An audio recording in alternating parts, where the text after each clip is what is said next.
Well, we are in the early stages of what is probably going to be a 2-year recession. So that's where I think we are right now. And the beauty about this call is that it separates itself from the consensus view that we're going to experience a soft landing or a short and shallow recession. It could be shallow. It's not going to be short. That's where we are. The reason why I think it's going to be long is because it's already started. And so has the Fed tightening cycle, just started in March. And the peak impact on the economy from whatever the Fed does, whether it's easing or whether it's tightening, there's lags involved because the economy ongoingly resets to a different interest rate regime. The lags are generally about 12 months. And the Fed only started raising rates in March, and they've gone a long way. They've gone 225 basis points. We are in the early stages of a recession, and the Fed is still tightening monetary policy. Why would anybody think this is going to be over quickly? The historical record is very clear. You need a catalyst to stimulate the economy once a recession starts. It's normally monetary policy. Frequently, it's been monetary and fiscal policy. Fiscal policy is out the window, and the bottom line is that it looks as though the Republicans are going to take the House and the Senate in November. There's no fiscal stimulus coming for a long period of time. It's all going to be on the Fed. And it looks as though the Fed's not going to do anything until it sees the whites of the eyes of inflation, headline inflation, heading back down towards its target. When I trace through the lags between what the Fed does, trace it through to what it means for the economy, I think we're looking at a 2-year recession. I don't know so much about the magnitude. So much of that will depend, I think, on the extent to which we have a big negative wealth effect on spending if the housing market joins the equity market. It's hard to say how deep it's going to be. Yeah, the Fed is extremely important. Without the Fed, there's no recovery in risk assets in March of 2020. Okay, so just as an example. And there's no way you can make a call on a steeper yield curve without making a call on the Fed, because the curve will only steepen two ways. Either bond yields ratchet up, and I guess that would happen if we had another inflation scare, or the curve steepens in a more benevolent way because the Fed cuts interest rates. But what I'm going to say is that when you look at the contours of the business cycle, since the Fed was created in 1913, you'll see very clearly that the chart of interest rates and the chart of the economy, there's a near perfect correlation. It's just that one lags the other. Interest rates lead economic growth.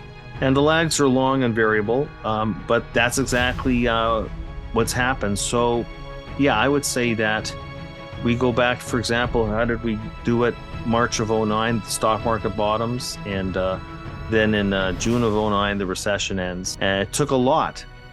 Without the Fed cutting rates to the bone and without the Fed juicing the markets, like you mentioned before about financial conditions have tightened dramatically. Well, going back into the opening months of 2009, the Fed was dramatically easing financial conditions. Well, look what happens next. So yeah, the Fed is extremely important in all this. So I'd say that that's what you need actually is the Fed. If you're gonna be bullish on the economy, you need the Fed to cut rates, which they're not doing anytime soon, and to re-steepen the yield curve. For what we're seeing right now, this is actually a bull market rally for pikers. I mean, good grief, we had bear market rallies that were 18% bear market rallies repeatedly in the tech wreck of 2001, 2002. We had huge bear market rallies. They're fun to trade. The best days for the market of all time happened in 2008 and 2009. Most people don't realize that. So yeah, we have a bear market rally. It is, you can say, maybe it's premised on this view that we're going to have a soft landing. If you have a view that there's a soft landing, then the market bottomed in mid-June. That's not your view. It's not my view. If your view is that we actually have a recession on our hands, and then the next leg is not going to be even so much the multiple, but it's going to be earnings, then you have at least another 20% down from here. And that would be consistent with the historical track record of how the stock market behaves around recessions. There's a lot of psychology involved, and the markets like what Powell had to say. But the reality is this. The reality is that we are in the early stages of a recession, and the Fed still has a tightening directive on its books. We used to call this tightening bias back in the old days. Very few Federal Reserves would still be tightening monetary policy in this economic environment, but we're dealing with a much different inflationary backdrop. And the Fed has been shamed, and as a result, they're going to be very slow, I believe, to cut rates to save the economy. And by the way, this might all be very deliberate. We won't know till the transcripts come out years from now that this was a deliberate attempt to pull a Paul Volcker and kill inflation by killing aggregate demand for the greater good, short-term pain for long-term gain. That might be the game plan. Anybody who's expecting Jay Powell to crap all over the economy yesterday during the press conference, well, why would he do that? He is a politician. The people think the Fed is a politically independent agency. How is that possible? It's a construct of the Federal Reserve Act. The Fed chairperson is appointed by the president, confirmed by the Senate. Oh, but they're independent, really. So of course he was a cheerleader. What are you going to do? Raise rates 75 basis points and say, look what I did in the face of this, so come on. But the thing is that, look, they made it very clear that inflation is number one priority. The real economy is number two priority. At some point, that's going to shift. They're going to cut rates, re-steepen the yield curve, but the recovery's not going to happen overnight. It's going to take some time because the recovery takes place really after the last rate cut. What time frame are we talking about? Like second half of 2003? And then the stock market will see it, call it 3 months before it happens. So maybe the lows will be in the mid part of next year. The markets have the Fed cutting rates a year after a recession starts. And I don't think Paul Volcker even waited that long. What that means, that they're going to be so late, the corollary is they're going to be so late to ease. That's why this is going to be a really long recession. They're going to be very late. They're going to be very late to ease interest rates. As far as the economy is concerned, by the way, we won't be belly aching about inflation anymore. Okay, that's the positive out of this. But it's going to be, but you just mentioned it. They're not going to cut rates till the first quarter of next year. And then when do the recoveries usually start? Is more than a year after the first rate cut. So the recovery doesn't start till 2024. What's amazing is you have economists there saying the recession's not starting. I had Megan Green on my webcast yesterday saying that the recession's going to start in the second half of next year. I went, what? I think second half of next year. Well, I think by the end of next year, we'll be talking about the recovery. But you see, that's what's problematic here. The Fed is following lagging and contemporaneous indicators. They're freaked out about inflation, and they're still tightening into a recession. And the market's telling you, and they will not respond to the recession until the early part of next year. The markets will turn around before the economy turns around. Sure. But that I am saying, without being pinpointed to the month, that is probably going to be a second half 2023 story. And so I think the economy will, if the Fed does, I think the Fed ultimately gets comfortable that it's killed inflation. I refuse to believe people that say the central bank has the tools to kill inflation. We've seen that before. And he compares himself to Volcker, which is maybe that's a good thing. Although I think that Volcker himself overdid it. It's a different story. The Fed's given us a lot of information. Right now, they're data dependent. It's hard to know what they'll do in September. I think they're either done or September's the last one. But we have to always pay respect to the lags, right?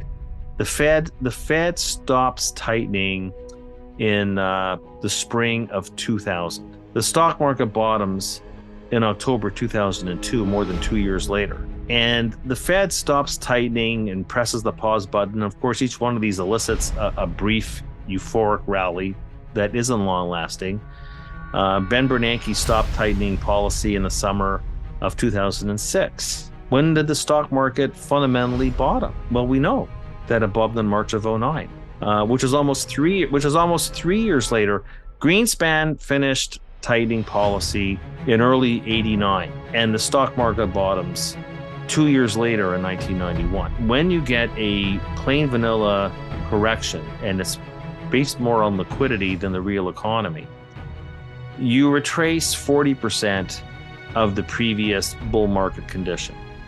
And normally that's why you don't get much more than 20% decline, which we pretty well had back in the fourth quarter of 2018. But you see, a recessionary bear market is different because it's not just liquidity, which affects the market multiple. You actually, in a recession, get at least a 20% hit to earnings. And that's what makes a recessionary bear market different. In a recessionary bear market, you reverse 83.5% of the prior bull market condition.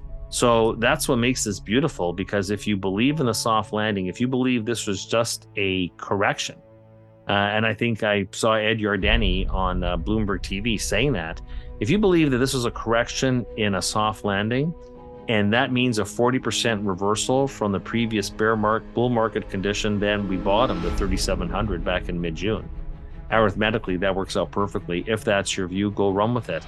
If it's a recessionary bear market, you reverse 83.5%. That takes you down to 2,700 on the S&P. So quite a different forecast. That's why the recession call is such an important call, because we haven't seen two things, really. We haven't seen the full mean reversion of the price earnings multiple. A lot of work has been done, not a full mean reversion. Mean reversion doesn't mean that you rest at the mean. The mean is just a horizontal line through time. Mean reversion means going from one extreme to the other. And historically, by the way, a recession trough multiple, not a soft landing trough multiple, a recession trough multiple is 12, not 16. And then you got to tack on what recessions do to corporate profits. Soft landings don't do a lot to corporate profits. Recessions crush corporate profits. And so that's why there's a big difference. There's a 1,000-point difference for the S&P 500 between a soft landing view and a recession view. That's how important it is.